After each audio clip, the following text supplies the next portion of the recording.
Assalamualaikum warahmatullahi wabarakatuh. Sebelumnya perkenalkan, nama saya Maulidia Zia Hapsari dari kelas 11 MIPA 1. Pada video kali ini, saya akan membahas tentang tokoh berintegritas dalam bidang hukum, terkhususnya kepada Artijo Alkostar. Baik, yang pertama akan kita bahas adalah siapa sih Artijo Alkostar itu? Dr. Artijo Alkostar, SHMH, adalah seorang pengacara, hakim, dan akademis hukum Indonesia. Ia pernah menjabat sebagai Hakim Agung dan Ketua Kamar Pidana Mahkamah Agung Republik Indonesia, di mana ia terkenal karena vonisnya yang cenderung memperberat hukuman terhadap terpidana kasus korupsi dan dissenting opinion yang ia keluarkan dalam beberapa perkara besar. Pada akhir hayatnya, ia menjabat sebagai anggota Dewan Pengawas Komisi Pemberantasan Korupsi periode 2019 hingga 2023. Lanjut ke profil Artijo Alkostar. Artijo Alkostar lahir di Situbondo, Jawa Timur 22 Mei 1948. Ayah dan ibunya berasal dari Sumeneb, Madura. Pendidikan yang ditempuh pada jenjang SMA, beliau menempuh pendidikan di SMA Asem Bagus, Situbondo, dilanjut S1 Fakultas Hukum, Universitas Islam Indonesia, S2 di Chicago, Amerika Serikat, S3 Program Doktor Hukum Undip.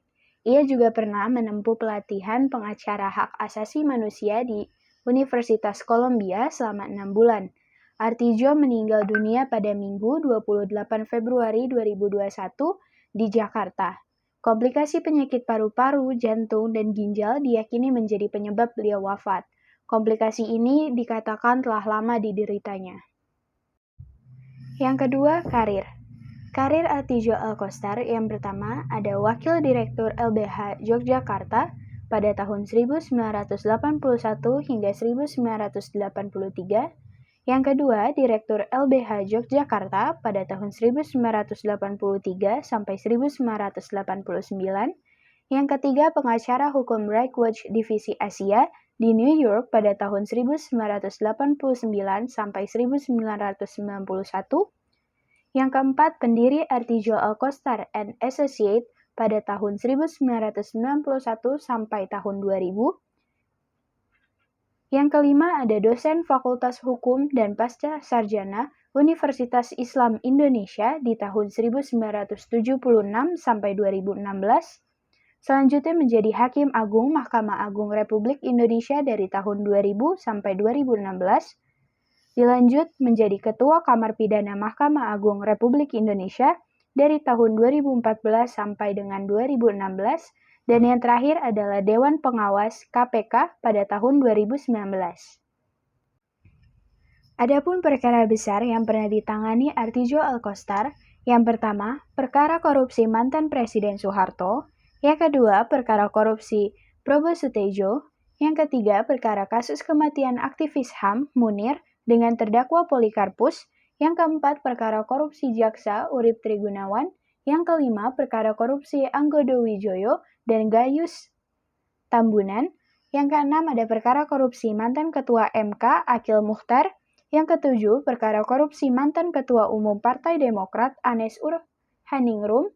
Yang kedelapan, perkara korupsi Presiden PKS Lutfi Hasan Ishak. Yang kesembilan, perkara korupsi Irjen Pol Joko Susilo. Dan yang kesepuluh, ada perkara korupsi mantan anggota DPR Angelina Sondak. Yang keempat, kisahnya. Selama menggeluti dunia advokasi, penyandang gelar LLM di bidang hukum internasional tentang HAM dari Northwestern University Chicago ini telah terbiasa dengan ancaman. Ketika menjadi pembela kasus Santa Cruz di Dili pada tahun 1992, ia pernah diintai oleh Intel hingga diancam supir taksi. Tak hanya itu, sewaktu membela korban penembakan misterius, muncul kabar bahwa ada tim yang sudah mengincar Artijo. Ia akan ditembak ketika kembali ke Jogja. Ancaman juga datang ketika ia berbeda pendapat saat memutuskan perkara. Salah satunya kala menjadi Hakim Agung yang menangani perkara korupsi yayasan dengan terdakwa mantan Presiden Soeharto. Saat dua hakim lainnya menginginkan perkara tersebut dihentikan, Artijo Justru sebaliknya. Semasa hidupnya, Artijo dikenal berintegritas. Para koruptor takut akan sepak terjangnya. Seorang hakim yang menjunjung tinggi keadilan, menolak mentah kegiatan suap-menyuap.